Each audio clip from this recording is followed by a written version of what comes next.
Hello, so this is our reading for the sign of Virgo, Sun, Moon, Rising, Venus, Jupiter, Virgo. We'll take only what resonates. Hindi ito magre-resonate sa lahat.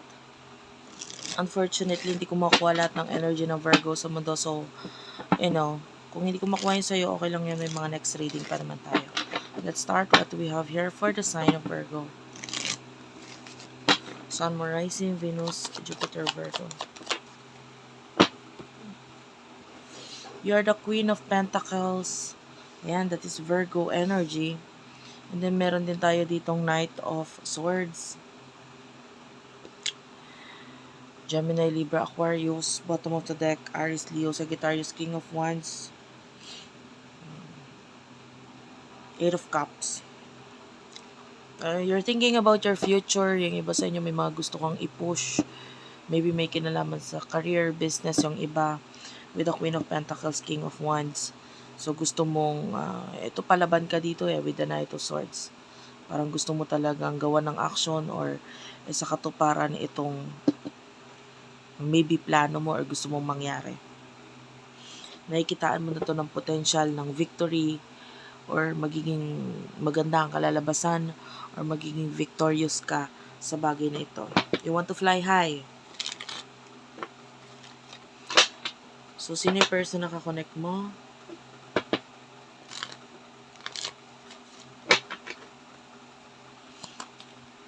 For the sign of Virgo. Pagpasensyon mo na medyo luma yung gamit kong card ngayon. So, pag ganito medyo mahirap i-shuffle.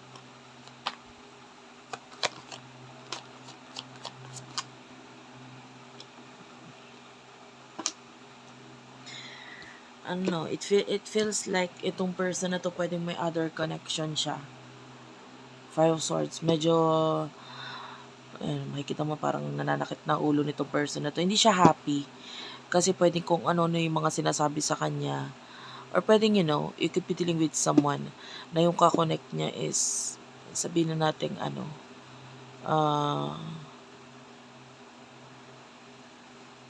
ba tawag dun?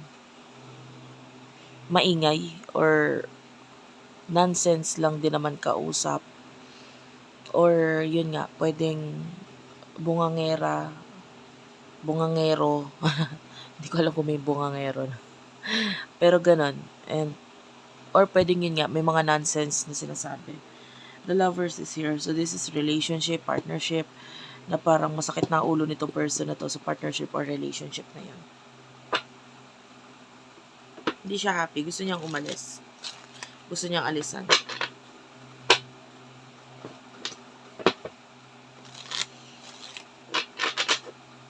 Ano yung emotion ninyo sa isa't isa? I feel like yung iba sa inyo minsan ka na naghabol sa taong to. Kung hindi man literal na naghabol, may mga ginawa kang action para ma-push yung connection ninyo. Parang ganun.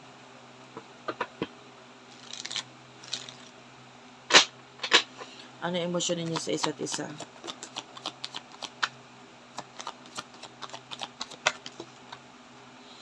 Nine of Cups, the Six of Pentacles. For some of you, pwedeng may mga other kang pinagkakaabalahan sa ngayon. Pakikipagtulungan with, yung iba pwedeng may other options kapag pagdating sa love. And regarding do sa other options, pwedeng may pakikipagtulungan kang ginagawa. Yung iba naman, pwedeng wala namang kinalaman sa love to. Na nakikita natin, may mga pakikipagtulungan kang ginagawa with other people para ma-achieve mo yung success sa buhay mo. You do over the full. So, yung iba nga, pwedeng minsan ka nang nag-take ng risk dito sa person na to. And parang gusto mong maibalik yung pag-take ng risk na yun. Parang gusto mong mag-take ng risk din siya sa'yo. Parang ganun. Well, anyway, dun sa pag-take na risk na part, kung hindi ka nakaka-relate doon, kunin mo lang yung mga magre-resonate sa'yo.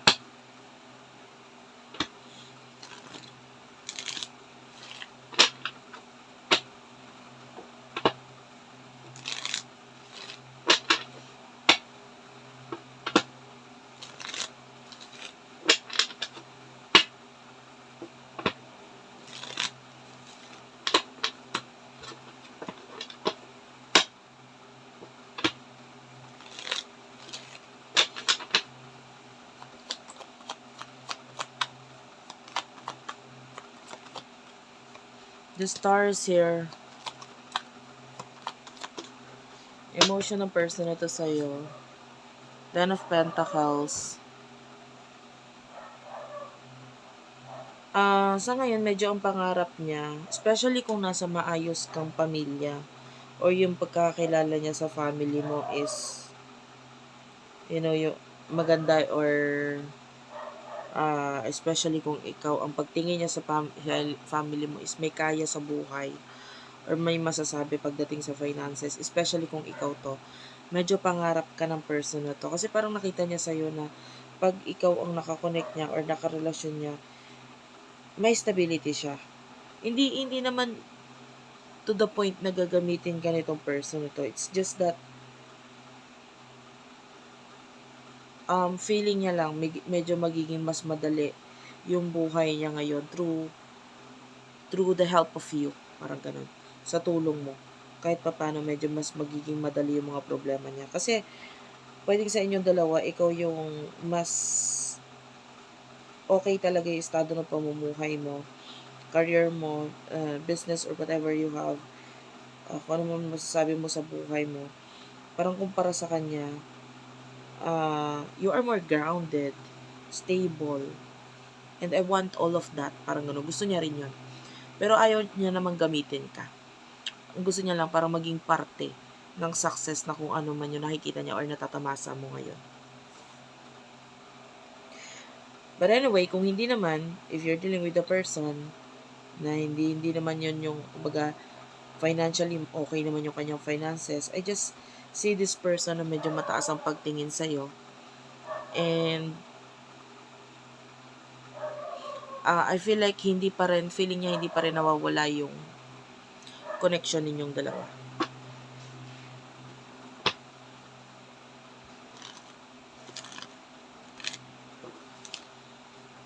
Ano yung emosyon ninyo sa isa't isa? Ay, sorry, tapos na tayo doon. In the near future.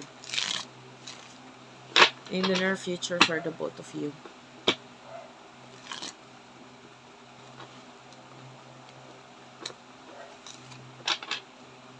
In the near future for the both of you. You do over the 7 of Cups. Okay. The 4 of Wands. In the near future. 5 of Wands is here. The 8 of Wands. Clarify the 8 of Wands.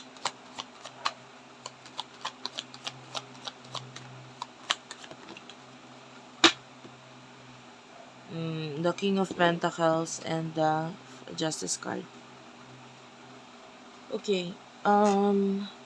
Sa side mo na nakita tayo dito ng maganda or maayos na pagpaplano. Maybe some kind of investment. The Two of Wands, nakakita tayo dito ng medyo, I feel like before ka mag-take ng actions, medyo nagiging maingat ka dito. Kaya more on plano yung nakikita natin sa'yo. Although nandun yung kagusto mong mag-take ng risk, pero nagiging maingat ka pagdating sa area na may kinalaman nga sa iyong career, finances, etc. Pagdating sa person mo, nakakita tayo dito ng pagkaaway, pagkakagalit, King of Pentacles. I feel like, yung energy ng pagkabantay sarado. Yun. And the Justice card, so, maybe especially if you're dealing with a person na medyo matibay yung relationship niya dun sa person na nakakonect niya, like may marriage na involved with the 8 of Wands, nakita tayo dito ng matinding pag-aaway. Okay? So, the world is here, so there's distance or separation sa inyong dalawa.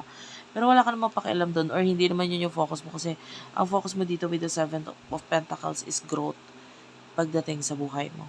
Okay, so thank you for watching. I love you all and bye-bye.